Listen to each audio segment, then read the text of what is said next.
वाढदिवस नेहमीच स्पेशल असतात ना, कारण वर्षातनं एकदा येतात. मग पुढच्या वर्षी येतात, परत येतात.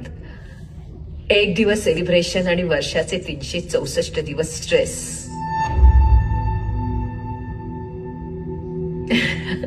आधीपासूनच सुरू होतो तो. आधी घराचा, संसाराचा, नवऱ्याचा, मुलांच्या अभ्यासाचा, नवऱ्याच्या कामाचा, त्याच्या लोन्सचा. जो स्ट्रेस नवऱ्याने डील केला पाहिजे तोही स्ट्रेस आपण घ्यायचा.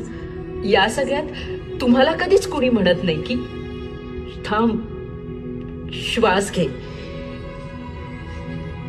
आणि एक दिवस अचानक कळतं की आपण 40शी ओलांडली, आपला मेनोपॉज सुरू झालाय.